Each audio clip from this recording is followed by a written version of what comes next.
ஹாய்ங்க, எல்லாம் எப்படி இருக்கீங்க? நல்லா இருப்பீங்கன்னு நம்புகிறேன். இன்றைக்கி கொஞ்சம் பரவாயில்ல. அந்த கேரளா மினி காஷ்மீர்னு சொன்னாங்க, காந்தலூர் போயிருந்தோம் இல்லையா? இது செகண்ட் டே. சாட்டர்டே வந்து பிரேக்ஃபாஸ்ட் எல்லாம் வந்து ரெசார்ட்டில் முடிச்சுட்டு கிளம்புன இடம் தான் பிரம்மராம் வியூ பாயிண்ட் அப்படின்னு சொல்லிட்டு கூட்டிகிட்டு போயிருந்தாங்க. இது வந்து நம்ம வண்டிகளில் போகிற இடம் கிடையாது. ஏன்னா ரொம்ப இந்த அட்வென்ச்சர் ஜீப் மாதிரி இருக்கும்ல, ட்ரக் போகிற மாதிரியே தான், ட்ரெக்கிங் மாதிரி ஆனால் ஜீப்பில் போய்க்குவோம்ல, அந்த மாதிரி இடம். ஆனால் பார்க்க வேண்டிய இடங்களாக இருக்குதுங்க. நிறைய லெமன் கிராஸ் இருந்துச்சு. அங்கேயே ஆயில் எல்லாம் அந்த லெமன் கிராஸ் ஆயில் வந்து ப்ரிப்பேர் பண்ணி கொடுக்குறாங்க, விற்கிறாங்க.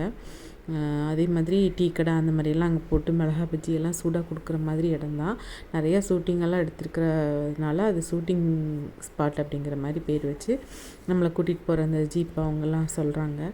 இந்த ஃபால்ஸ் பேர் தெரியல. அங்கேருந்து வர இந்த இடத்துக்கு போகிறதுக்கு பார்த்திங்கன்னா யாருமே எல்லாம் ஜீப்பெலாம் பாதியிலே நிறுத்திடுறாங்க. நம்ம வண்டியை வந்து எதுவும் போகிறதில்ல, ஜீப் டிரைவர்ஸ் தான் கூட்டிகிட்டு போக முடியும். உண்மையிலேயே அவங்கள ரொம்ப பாராட்டியே ஆகணும், அந்தளவுக்கு இருக்குது அந்த ரோடெல்லாம். அதுலேயும் மழை வந்து பயங்கரமாக அந்த 2-3 நாள் அங்கே போன டைமில் வந்து நல்லா 2 நாள் முன்னாடி சரியான மழையில் எல்லா வண்டியுமே மாட்டிக்குது. அந்த 4 வீல் டிரைவிங்னு சொல்லுவாங்க இல்லையா, அந்த மாதிரி இருந்தால் மட்டும்தான் வந்து கொஞ்சம் சமாளிக்க முடியுது. மற்ற வண்டிகள் எல்லாமே மாட்டிக்கிட்டு நம்ம வண்டியிலேருந்து கயிறுகள் எடுத்து கட்டி வைக்கிற மாதிரி தான் சொல்கிறாங்க. நம்ம போயிட்டு அவர் தான் நிறையா ஹெல்ப் பண்ணுற மாதிரி இருந்துச்சு. ரோடு பார்த்திங்கன்னா அப்படி தான் இருக்குது நிறைய. ஆனால் அவங்களுக்குள்ளேயே நல்ல ஒற்றுமையாக இருக்காங்க, அந்த டிரைவர்ஸ் வந்து இருக்காங்க, ஒருத்தருக்கு ஒருத்தர் ஹெல்ப் பண்ணிக்கிறாங்க. அங்கே வந்து முடிச்சு அந்த ஃபால்ஸ் பார்த்திங்கன்னா நிறைய குளிச்சுட்டு இருந்தாங்க. அவங்கள வந்து டிஸ்டர்ப் பண்ண வேண்டாம் அப்படின்னு சொல்லிட்டு நாங்கள் ஃபோட்டோஸ் இந்த மாதிரிலாம் எடுத்துகிட்டு வந்துட்டதுனால அதை வந்து கம்மியாக தூரமாக இருந்து மட்டும்தான் அந்த ஃபால்ஸ் காமிச்சிருப்பேன். அப்புறம் இது வந்து கோடிக்கணக்கான மதிப்புள்ள இந்த சந்தனக்காடு, அங்கே தான் கொஞ்சம் சுற்றிட்டு மறையூர் வந்தோம். அந்த வழியாகவே சந்தனக்காட்டு வழியாகவே மறையூர் வந்துட்டோம்.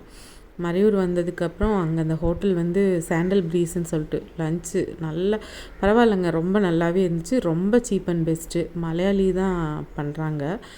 அவங்க ரொம்ப அம்மா பையன் அந்த மாதிரி நம்ம கூட்டிகிட்டு போயிருந்தவரோட கிளாஸ்மேட்னு சொன்னாங்க. அதனால் வந்து நல்லாவே கவனிப்பு நல்லாவே இருந்துச்சு. சாண்டல் ப்ரீஸு மறையூரில் கோஆப்ரேட்டிவ் அந்த பேங்க்குக்கு ஆப்போசிட்டில் இருந்துச்சு. நல்லாயிருக்கு அந்த சாப்பாடு. நான் நார்மலாக எனக்கு பிடிச்சதை சொல்கிறேன், அவ்வளோதான். அங்கே சிக்கன் பிரியாணி, சில்லி சிக்கன் அந்த மாதிரிலாம் சாப்பிட்ருந்தோம். அதை நான் ஷார்ட்ஸில் ஷேர் பண்ணியிருப்பேன். அடுத்து வந்தது வந்துங்க, இந்த மலைக்கு இந்த ஜீப்பில் வந்து ஏறுறது தான். இந்த மலையில் வந்து நம்ம ஏறும்போது அந்த ஜீப் ஓட்டுறாரு பாருங்க, இப்படி செங்குத்தாக இறங்கும் அதே மாதிரி தான் இறக்குனாரு. அப்பா அப்படின்னு இருந்துச்சு. இது என்னென்னா முருகமலைன்னு சொல்கிறாங்க, காந்தலூர் முருகமலைன்னு சொல்கிறாங்க. இந்த மலையில் வந்து குள்ளமுனிகள்னு சொல்லி அந்த 7000 வருஷத்துக்கு முன்னாடி வாழ்ந்ததாவெல்லாம் சொல்கிறாங்க. குள்ளமுனிகள்னு 4 பக்கம் வந்து கல், மேலேயும் ஒரு ஸ்லாப் மாதிரி போட்டிருக்குறாங்க இப்படி தட்டையாக. அதை வந்து இப்போ பாதுகாத்துட்டு வராங்க. ஏன்னா நம்ம மக்கள் எங்கே போனோம்னாலும் நாஸ்தி பண்ணுறோம் இல்லையா, பிளாஸ்டிக் போடுறது, அந்த கல்லுகளை எடுத்து துடைக்கிறது, அது மேலே ஏறி நின்று டான்ஸ் ஆடுறது, செல்ஃபி எடுக்கிறது, நம்ம எல்லாம் பண்ணுறோம். அது எல்லாத்தையும் நம்ம இது பண்ணணும். அவங்க வந்து ஃபென்சிங் மாதிரி போட்டு தான் விட்டுருக்காங்க. இருந்தாலும் சிலர் அந்த பக்கமெல்லாம் போயிட்டு ஏதாவது பண்ணிட்டு தான் இருக்காங்க. அதை கொஞ்சம் அவாய்ட் பண்ணிக்கோங்க யாராக இருந்தாலும். அதேமாதிரி பிளாஸ்டிக்ஸ் எல்லாம் கொஞ்சம் அவாய்ட் பண்ணணும். நான் போகிற வழியெல்லாம் பார்த்தா பாட்டில்ஸ்லேருந்து உடச்சி போட்டிருக்காங்க. அது நிறையா நம்ம அனிமல்ஸ் எல்லாம் நடமாடுற இடம் இல்லையா, பாவம் தானே அது, அதனால தான் சொல்லணும்னு தோணுச்சு. இது பார்த்திங்கன்னா அந்த முருகமலை, காந்தலூர் முருகமலைக்கு வந்து ஏன் சொல்கிறாங்கன்னா, கோவில் கட்டி பாதியிலே நிறுத்திட்டாங்க.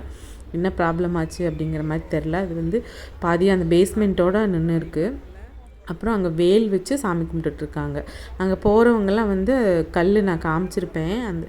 அந்த கல்லுகள் வந்து நம்ம ஒன்று ஒன்றா அடுக்கி, நம்ம நிறைய பக்கம் சபரிமலை போகிறவங்க கூட செஞ்சுட்டு வருவாங்க. ஒரு குறிப்பிட்ட இடத்துல வந்து செஞ்சுட்டு வந்தால் வீடு கட்டுற மாதிரி ஆகும், நம்ம என்ன நினச்சி எடுக்கிறோமோ அது வந்து நடக்கும் அப்படிங்கிற மாதிரி சொல்லுவாங்க இல்லையா. அந்த மாதிரியெல்லாம் நிறைய பேர் அங்கே செஞ்சுருக்காங்க. அது அவங்கவுங்களோட நம்பிக்கை. அதே மாதிரி இந்த இடத்துலேருந்து பார்த்தாலுமே நம்மளுக்கு இறைச்சல் தெரியும் பாருங்கள். இந்த வேல் வச்சுருக்கிற இடத்துல பார்த்திங்கன்னா நிறைய பேர் இந்த கல்லுகளை ஒன்றுக்கு மேலே ஒன்று அடுக்கி நல்லா கீழே விழுகாமல் அடுக்கிட்டோம்னா நடக்கும் அப்படிங்கிற மாதிரிலாம் முதல்லேருந்து சொல்லுவாங்களே. அது மாதிரி நிறைய அந்த வேலை சுற்றி பண்ணியிருக்காங்க. அதுலேருந்து இந்த பேஸ்மெண்ட் தெரியுது பாருங்கள், அதான் கோவில் கட்ட ஆரம்பித்து நிறுத்திட்டாங்கன்னு சொல்கிறாங்க. இந்த இடத்துல தான் குள்ள முனிகள்ங்கிற அந்த குள்ள மனுஷங்க வந்து அவங்க ரொம்ப வருஷத்துக்கு முன்னாடி இருந்ததாகவும் சொல்கிறாங்க. அதுக்கு வந்து ஃபென்சிங் போட்டதை நான் காமிச்சிருப்பேன். அதுவும் ரொம்ப இதெல்லாம் வந்து நமக்கு பொக்கிஷங்கள் மாதிரி நம்ம பார்த்துக்க வேண்டிய இடம்தான். அப்படி பார்க்கவே வந்துங்க ரொம்ப ரம்மியமாக நம்ம இயற்கையோடவே வாழ்ந்த மாதிரியான ஒரு 2-3 நாள் ட்ரிப்பை வந்து ரொம்ப நல்லா என்ஜாய் பண்ண முடிஞ்சுச்சு. யாருக்கு டைம் கிடைச்சாலும் கண்டிப்பாக இந்த மாதிரி பிளேஸ்க்கெல்லாம் போயிடுங்க. நம்ம தமிழ்நாட்டுக்குள்ளேயே நிறைய இடங்கள் இந்த மாதிரி இருக்குது. கண்டிப்பாக போய் பாருங்கள். பட்ஜெட் ஃப்ரெண்ட்லியாகவும் இருக்கும். ரொம்ப நல்ல அமைதியான இடம், ரொம்ப இதாக கரெக்டாக போயிட்டு வரலாம்.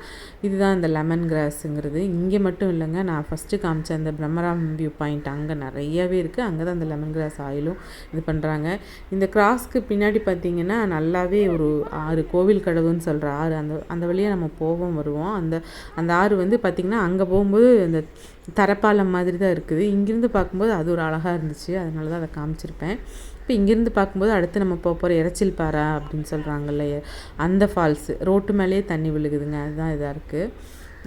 இந்த புல்லை பிடிங்கிங்க அப்படி லைட்டாக கசக்கணும். அப்படி ஒரு பண்ணினதையும் பார்த்திங்கன்னா அந்த லெமனோட ஸ்மெல்லு அப்படியே அந்த தலை வலிக்கிற மாதிரி இருக்கும்ல நமக்கு போயிட்டுருக்குறது. இந்த வாசத்தை இது பண்ணதையும் அப்படி டக்குன்னு அந்த ஸ்மெல்லுக்கு நம்ம ஒரு ரெஃப்ரெஷ் ஆன மாதிரி ஆகிட்டோம். இதுதாங்க அந்த நான் சொன்னது கொல்லமுனிகள் இருந்த இடம் அப்படின்னு சொல்கிறது. கல் தான், நல்லா 4 கல்லுகளை 4 பக்கம் வச்சுட்டு மேலேயும் ஒரு ஸ்லாப் மாதிரி போட்டுட்ருக்காங்க. அதுதான் அவங்க வாழ்ந்த இடம்னு சொல்கிறாங்க. ரொம்ப அருமையான ஊருங்க. கண்டிப்பாக இந்த மாதிரி இது வந்து ஆஃப் சீசன் அந்த மாதிரி டைம் தானே உங்களுக்கு, ஆகஸ்ட்டு, செப்டம்பர், அக்டோபர் இதெல்லாம் வந்து போனோம்னா கொஞ்சம் நல்லா இதாக இருக்கும். இது நாங்கள் சாட்டர்டே வந்து இந்த மாதிரி தான் இது எல்லாமே சுற்றிட்டு இருந்தோம். ஏன்னா ரொம்ப அமைதியான இடத்துக்குள்ள ரொம்ப நம்மளும் அமைதியோடவே இருக்கணும். கொஞ்சம் அந்த இடத்துல வந்து அசுத்தப்படுத்தாமல் இருக்கணும் அப்படிங்கிறக்காக தான் நான் இதை திரும்ப திரும்ப சொல்கிறேன். கண்டிப்பாக அங்கே போகிறவங்க எங்கே போனாலுமே அந்த வைல்ட் லைஃப்பில் இருக்கிற அனிமல்ஸ் அதுகளும் உயிர் தானே, நம்மளுக்கு ஏதாவது பாதிப்பு மாதிரி அவங்களுக்கும் எதுவும் வந்துடக்கூடாது இல்லையா? அதனால் கரெக்டாக பார்த்துக்கோங்க. பிளாஸ்டிக்கெல்லாம் எங்கே போடணும்னு சொல்லியிருக்கிறாங்களோ அங்கே யூஸ் பண்ணுங்கள். பாட்டில்ஸை உடச்சி போடாதீங்க. நானே நிறைய பக்கம் பார்த்தோம், அதனால தான் சொல்லிகிட்டே இருக்கேன். இது எவ்வளோ இயற்கை வந்து நம்மளுக்கு நிறைய கொடுத்துருக்குதுங்க. அது கோபத்தை வந்து நம்ம தூண்டி விட வேண்டாம் அப்படிங்கிறது தான் நான் சொல்கிறது. இது வந்து இறைச்சில் பாறை ஃபால்ஸுங்க. பார்த்திங்கனாலே தெரியும், ரொம்ப சன்னமாக விழுந்துட்டுருக்குற மாதிரி இருந்துச்சு. கொஞ்சம் நேரம் ஆக அப்படி பார்த்திங்கன்னா தண்ணி நல்லா வர ஆரம்பிச்சிச்சு. நிறைய குளிச்சுட்டு இருந்தாங்க. ரொம்ப அருமையான இடங்க. இது ஒரே ஒரு ஜீப் போகலாம், அந்தளவுக்கு தான் அந்த ரோடு. அந்த ரோட்டு மேலேயே நம்மளுக்கு வந்து நின்னீங்கன்னா அப்படி சூப்பராக வைப் ஆகும், அந்தளவுக்கு இருக்குது. அதுலேருந்து விழுந்து இந்த சைட் போகிறதையும் கூட நான் காமிச்சிருப்பேன்.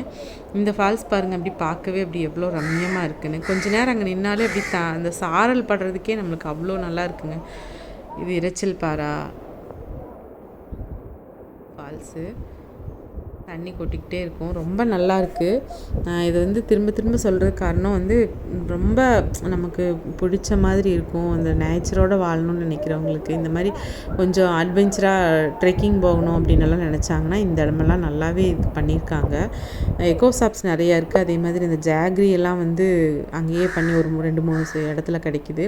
அப்புறம் சாண்டில் ஆயில் வந்து அந்த இவ்வளோ எம்எல் இந்த அளவுக்கு அப்படின்னு சொல்லிட்டு அந்த அவங்களோட கவர்மெண்ட்டோட இதில் தான், வெளியில் எங்கேயும் கிடைக்காது, அது அஃபென்ஸு, அங்கே மட்டும் கிடைக்கிது. சந்தன பவுடரு இதெல்லாமே கிடைக்கிது.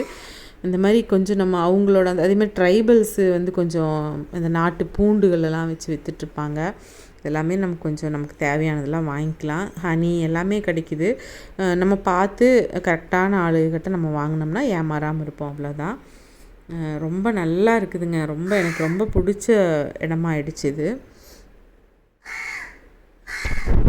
ஃபால்ஸ் பேர் தெரியலன்னு சொன்னேன் இல்லையா, அங்கேயும் சரி சுக்கு காப்பி, அந்த மேகி, நிறைய ஐட்டம்ஸ் எல்லாமே வச்சுருக்காங்க. அது 2-3 நாள் முன்னாடி வந்த மழையில் கூட அடிச்சிட்டு போய் கடையில் திரும்ப அவங்க போட்டு இது பண்ணிட்டு தான் இருக்காங்க இந்த லோக்கல் பீப்புள்ஸு. அவங்க வேறு வழி இல்லை, அங்கே தான் மிளகா பஜ்ஜி எல்லாமே கிடைக்கிற மாதிரி தான் இருக்குது. இந்த இறைச்சல் பாறை ஃபால்ஸ் கட்டியும் பார்த்திங்கன்னா நிறையா இந்த டீ கடைகள்லாம் போட்டு எல்லாமே சுட சுட செஞ்சு கொடுத்துட்ருக்காங்க. போனால் கரெக்டாக தான் இருக்கும். அங்கே எல்லாம் முடிச்சுட்டு நாங்கள் ரூமுக்கு வந்து ஃப்ரெஷ் ஆகிட்டு இது காலையில், அதாவது சண்டே மார்னிங் வந்து பிளாக் காஃபியோடு ஆரம்பித்தாச்சு. அந்த வியூவே சூப்பராக இருந்துச்சு. அங்கே பிரேக்ஃபாஸ்ட் வந்து இந்த ரெசார்ட்லாம் ஓகே தான், டக்குன்னு நமக்கு கிடச்சதே போதும் அப்படிங்கிற மாதிரி இருந்தது. ஃபுட்டு மட்டும் கொஞ்சம் நமக்கு வந்து நாக்கு கொஞ்சம் நீளம் இல்லையா, அதனால் கொஞ்சம் டேஸ்ட்டு நம்ம வீட்டு ஆளுகளுக்கும் சரி எனக்கும் சரி கொஞ்சம் டேஸ்ட் மட்டும் இதாகலை. மற்றபடி எல்லாம் ஓகே தான். இதான் அன்றைக்கி காலையில் நாங்கள் எடுத்துக்கிட்டது. கொஞ்சம் டேஸ்ட் கம்மியாக தான் இருந்துச்சு. ஆனால் அந்த ரெசார்ட் வந்து பார்க்குறக்கும் அந்த இடமும் அருமையாக இருக்குது. அங்கே இருக்கிற ஸ்டாஃப்ஸ் எல்லாமே வந்து ரொம்ப நல்லா இது பண்ணாங்க. ஃபுட்டு கூட சொல்லிட்டு தான் வந்தார். அவங்க வீட்டில் கூட சொன்னாங்க, இந்த மாதிரி ஃபுட்டை மட்டும் பார்த்துக்கிட்டிங்கன்னா கரெக்டாக இருக்கும் அப்படின்னு சொன்னாங்க. சொல்லிட்டு தான் வந்தோம். கடைசியாக இது வர்ற வழியில் ஃப்ரூட் ஃபார்மில் வந்து நம்ம வந்தோம். இது வந்து ப்ரைவேட் ப்ராப்பர்ட்டி தான். ஆப்பிள் கார்டன் இருக்குது, அது வந்து எல்லாம் பறித்து முடிச்சிட்டாங்க. அதனால் அங்கே எதுவுமே இல்லை. அதனால் இது வர்ற வழியில் 2-3 ஆப்பிள் மரம் மட்டும் இல்லை, அந்த மரத்தக்காளின்னெல்லாம் சொன்னாங்க. நம்ம ஊர்லலாம் பார்த்துருக்கவே மாட்டோம். நிறைய பேர்ஸ் இருந்துச்சு, பேரிக்காய். ஆப்பிள் வந்து இந்த ப்ளூ கலரில் போட்டிருக்காங்கல்ல, அதுதான் ஆப்பிள் ட்ரீ. அதில் இருக்கிறது கொஞ்சம் கொஞ்சம் தான் காய் இருந்துச்சு. இனி வந்து செப்டம்பர் அக்டோபரில் தான் இருக்கும் அப்படின்னு சொன்னாங்க. டெய்லியாக வந்துங்க எக்கச்சக்கமாக இருந்துச்சு. ஒயிட் சப்போட்டா, மரத்தக்காளி, பேரிக்காய், ப்ளம்ஸ் எல்லாம் ஒரு பழங்கூட இல்லை. ஆனால் வெளியில் விற்கிறாங்க. அது எல்லாமே ஹைப்ரிட்டு அப்படிங்கிற மாதிரி சொன்னாங்க. இந்த ஃப்ரூட் ஃபார்ம் ஓனர் வந்து அப்படி சொல்லிட்டு இருந்தாங்க. அப்புறம் இங்கே இருக்கிறவங்க வந்து வேலைக்கு வெளியில் கூட்டிகிட்டு போகிறாங்க. இது ஒரு 20 rupees அந்த மாதிரி வாங்குறாங்க. இது உள்ளே போய் பார்க்குறதுக்கு ஒரு பர்சனுக்கு 20 rupees. இதுதான் மரத்தக்காளிங்க. அது எப்படி இருக்கும்னு பார்க்கலான்னு சொல்லிட்டு கரெக்டாக கீழே விழுந்து உடஞ்சிருந்தது. அது பார்த்திங்கன்னா மாதுளம்பழம் மாதிரி தான் தெரியுது, ஆனால் அது மாதுளம்பழம் கிடையாது, மரத்தக்காளி. நான்லாம் இதுதான் ஃபஸ்ட் டைமுங்க. அதே மாதிரி ஆரஞ்சு, சாத்துக்குடி, இந்த மாதிரி நிறைய ஃப்ரூட்ஸ் அங்கே இருந்துச்சு அந்த ஃபார்மில். இதான் பார்த்துட்டு ஊருக்கு கிளம்பியாச்சுங்க. வர்றதுக்கு மனசே இல்லாத மாதிரி தான் கிளம்புனோம். நான் இன்றைக்கி வந்து பேசிகிட்ருக்கிறேன்னா இது வந்து சண்டேயோடது. ஆனால் என்னென்னா அடுத்த நாளே அங்கே சரியான மழை பெஞ்சு அந்த வழி நாங்கள் வந்த வழியெல்லாம் பார்த்திங்கன்னா பயங்கரமாக ஒரு மாதிரி ரோடெல்லாம் அப்செட் ஆகிருக்கிற மாதிரிலாம் கேள்விப்பட்டேன். அதான் ஒரு நாளுக்குள்ளே அப்படி எல்லாமே டோட்டலாக மாறுது. அதான் இது வந்து உங்களுக்கு பேஷன் ஃப்ரூட் கேள்விப்பட்டிருப்பீங்க, ஜூஸ்லாம் போடுவோம் இல்லையா, அது இந்த மாதிரி நிறையா இருந்துச்சுங்க. காந்தலூர் வந்து ஒரு டைம் கண்டிப்பாக நீங்கள் போய் பார்த்தீங்கன்னா விடவே மாட்டீங்க. கண்டிப்பாக வருஷத்தில் ஒரு டைமாவது நீங்கள் போகணும்னு நினைக்கிற ஊராக இருக்கும் காந்தலூருங்கிறது. எனக்கு ரொம்ப பிடிச்சிருந்துச்சு. ஏன்னா மூணாரெல்லாம் அடிக்கடி போயிருப்போம். இது வந்து காந்தலூர், மறையூரெல்லாம் வந்து இடையிலேயே மூணாருக்கு முன்னாடியே இருக்கிறதுனால பெருசாக நம்ம வந்து இது நினச்சிக்கிட்டது இல்லை. சின்னார் நான் தூவானம் ஃபால்ஸ் கூட போயிருக்கிறேன். ஆனால் வந்து காந்தலூரில் போய் தங்கி இந்த மாதிரி இருந்ததெல்லாம் இந்த டைம் தான். ரொம்ப நல்லா இருந்துச்சுங்க. அதனால தான் உங்களோட ஷேர் பண்ணிக்கணும்னு சொல்லிட்டு பண்ணியிருக்கேன். இந்த ஃப்ளவர்ஸ்லாம் பார்க்குறதுக்கும் சரி, நேச்சரோட வாழ்கிறதுக்கும் சரி. ஆனால் அங்கேயே இருக்கிறவங்கள கேட்டால் எங்களுக்கு போர் அடிக்குதுன்னு சொல்லுவாங்களோ என்னமோ, நமக்கு வந்து ரொம்ப வைப்பாக தாங்க இருக்காங்க பார்க்க. நிறைய கஷ்டங்கள் இருந்தாலும் அதையும் வந்து சகிச்சுக்கிட்டு நிறைய பேர் இருக்கிறாங்க தான். எல்லா மக்களும் சேஃபாக இருக்கணும்னு தான். நம்ம வயநாட்டுக்கு அப்புறம் வந்து இந்த மாதிரி போயிட்டு வரும்போது அந்த வீடுகளெல்லாம் பார்த்தா அப்படியே சரிவாக மலையில் இருக்கிறத பார்த்தா பயமாக தான் இருக்குங்க. ஓகேங்க, தேங்க்ஸ் ஃபார் வாட்சிங்க. டாட்டாங்க.